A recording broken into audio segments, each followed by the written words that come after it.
Hi everybody, Brian Benedus here again. Continuation of reading my book, Scared to Death, Do It Anyway.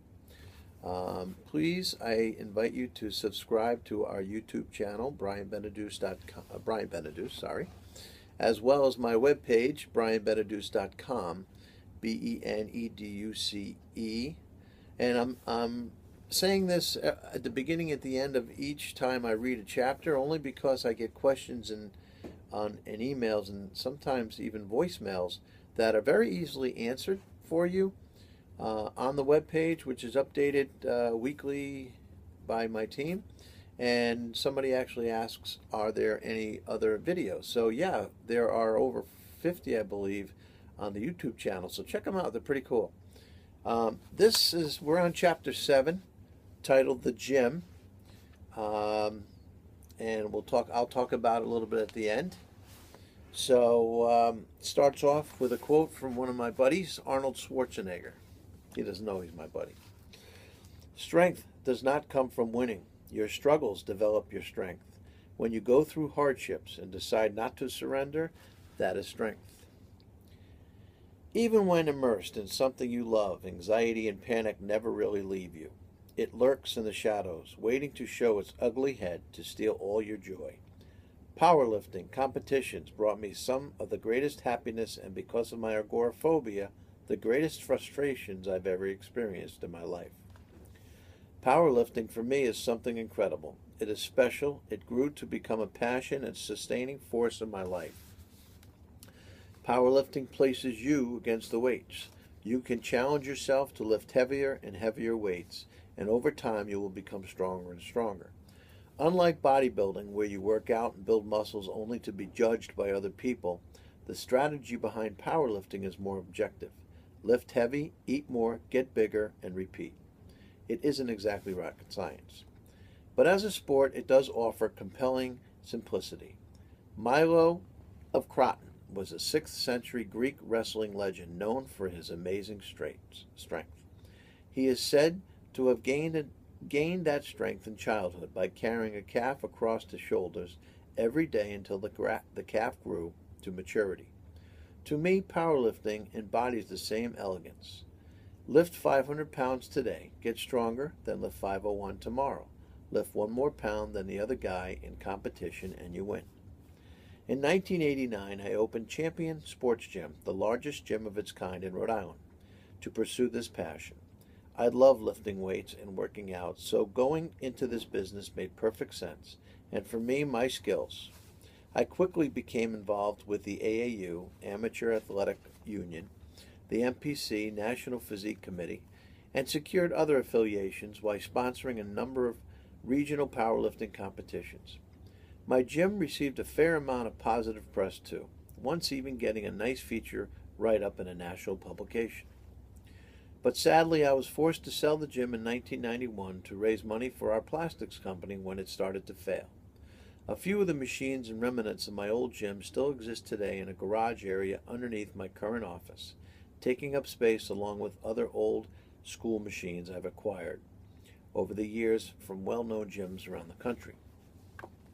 Even at 54 years old, I still challenge myself in the gym every day, 55 now. And some might say to a fault, because of the injuries I sustained over the years, pushing myself too far, the selection of these older machines let me more easily create my own limits and tailor my own personal workout. This way I could still stay heavy. Back in the day, there were two kinds of powerlifting meets, natural and open. The natural meets meant that you had to pass a drug test in order to be allowed to compete, and as you can imagine, many competitors chose to skip them. The open meets were more popular and indicated that drug testing would not be performed. Since I did not use steroids, or any kind of drugs for that matter, I was welcome to compete in both types of competitions as I saw fit. I was proud to have won several first and second place trophies in the natural meets, but one of my favorite trophies was for the 5th place finish in an open, and I was up against and defeated many of the so-called juice heads. It was very satisfying. Some of these meets were held in huge gyms and were controlled chaos with dozens of athletes, spectators, and constant activity. Not the ideal atmosphere for someone suffering from anxiety. As a competitor, you essentially stay warm and ready through the very long day. The three lifts a competitor would be expected to perform would be the squat, the bench press, and the deadlift. Between each exercise, you might have to wait 2 hours. Not good for a person with anxiety. I would stand in the shadows and wait for my name to be announced over the loudspeaker. That announcement was, in essence, a 15-minute warning that I was in the hole and needed to warm up and get ready to lift. The second time my name was called, I was on deck and expected to lift next. And the third time I was called, I would be expected to walk out and perform.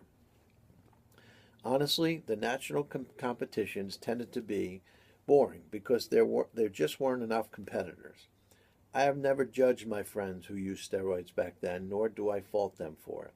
They knew it was bad, but the information and available education about performance-enhancing drugs wasn't as thorough as it is today. The danger was there, but easy to ignore. I'm just glad I didn't go down that path. I won't easily forget my first open competition. Holy shit, I shouted as my buddy and I strolled into the gym, and my anxiety started to stir. You didn't tell me there would be this many people at this thing. And what the hell is that stage for? The stage, that's where we lift. Instant anxiety, level 5.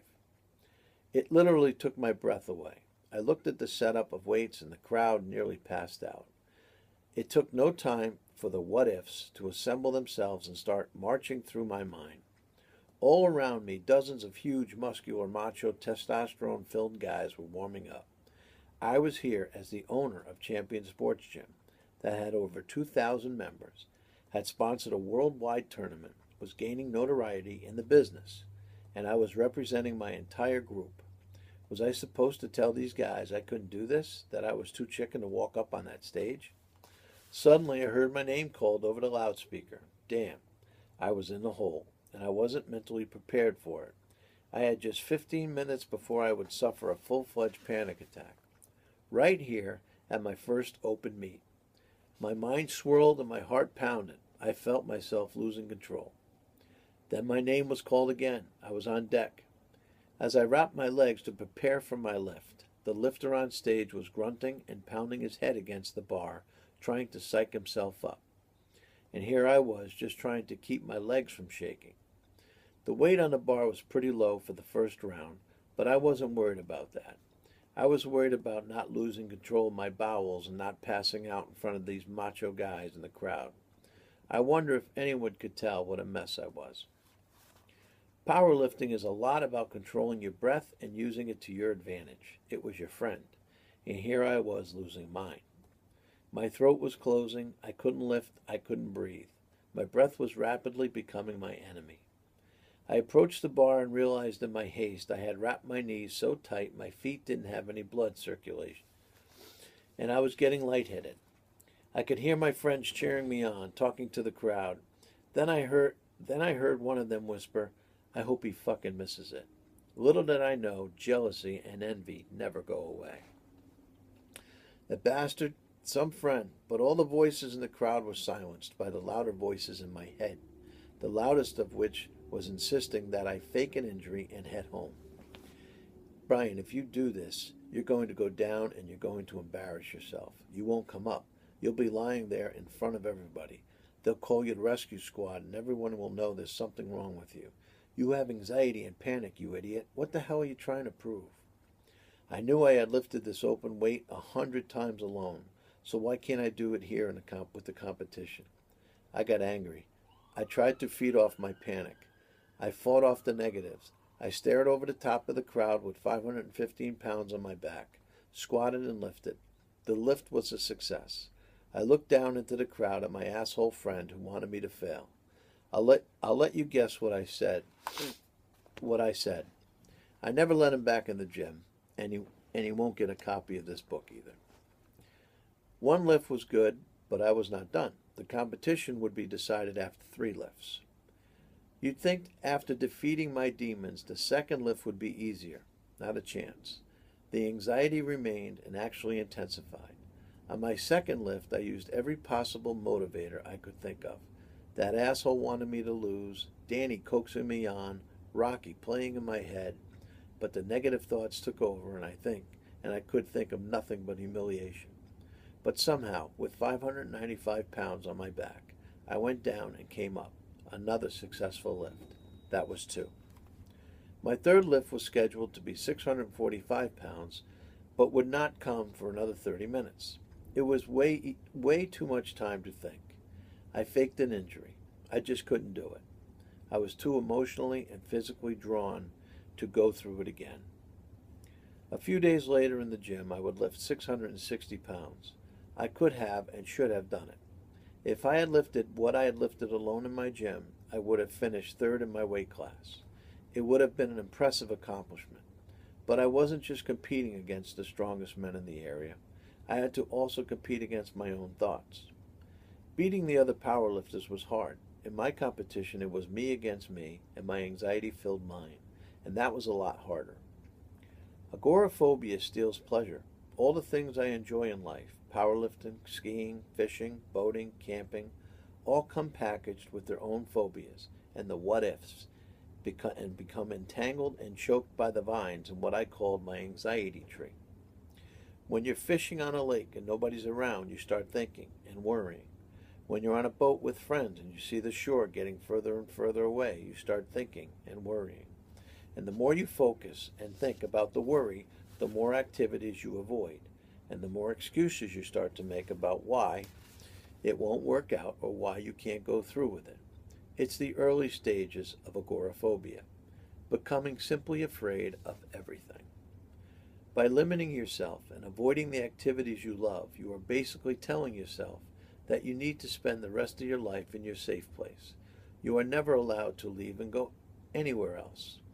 One key to controlling severe anxiety is to not go to your safe place, but instead to bring your safe place with you. No matter where I find myself today, or where I am when I feel anxiety start to rise, I know I can reach into my healing thought process, toolbox, and get myself through that moment. I still suffer from anxiety and panic, and assume I always will, but my anxiety tree is now trimmed and looks like a scrawny weed compared to what the mighty tree it once was. Deep down, there's a contradiction in me that I may never resolve. I'm ashamed of many of the things I loved, but I didn't do. But I also take great pride in the many things I was able to accomplish in spite of it.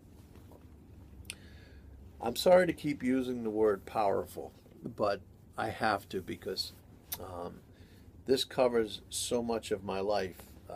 Again, the gym atmosphere and so on and so forth. I'll just hold this up for you to see. This is a magazine called Flex, for you people out there that ever remember. It was one of the top magazines in the country, and we were featured in it, my gym. I was really involved with it, very heavily involved.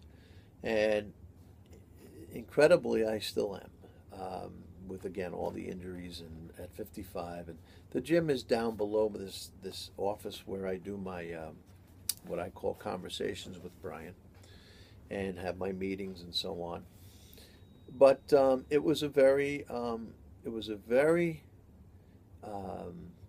should I put it? It was a very powerful, or should I say,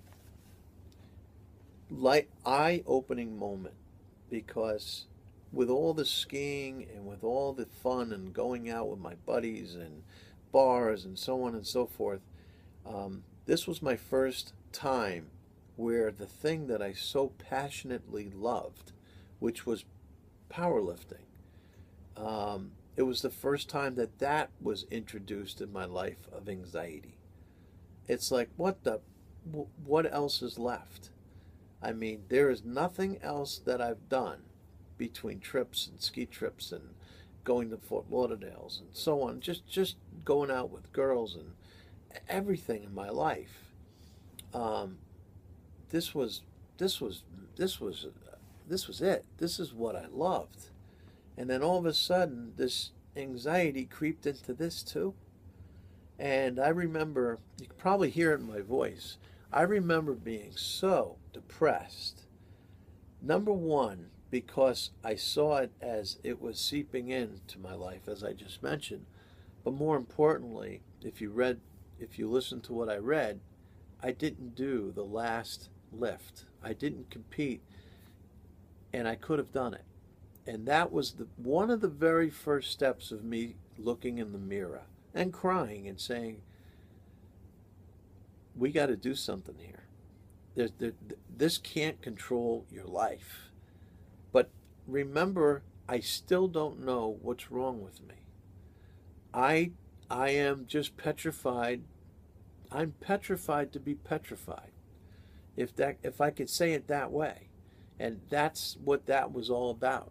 And it really, really bothered me because, like I mentioned before, this was my atmosphere. This was my escape. This is where I went to get rid of my anxiety. And lo and behold, it followed me right into the thing that I love most at that point, which was powerlifting, which was weight training. So, having said that, I learned to utilize what I call intense focus training, part of my healing thought process, which we'll get into a little later, with the help of my weight training, my help of my focus, and the help of knowing what it was a couple of years later. I was able to utilize it and get rid of, or should I say manage, my anxiety.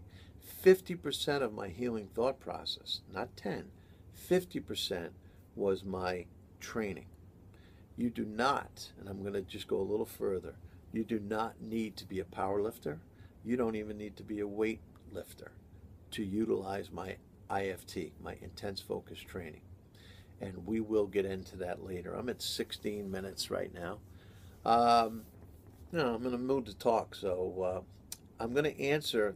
Somebody asked me yesterday about, I had an IFT session yesterday, and somebody asked me about how I utilized it in my sales. And I went through a little bit of how I used it, and they were I saw their eyes. They were like, "Wow, this is pretty neat." And what I'm sharing with you today, it's you probably can hear it. This was the turning point. This is the part where I was like, "What the hell is left? There's really nothing left."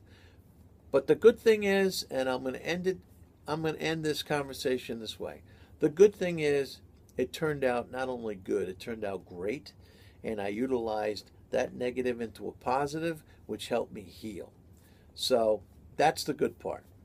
So have a great day. Hope all is well.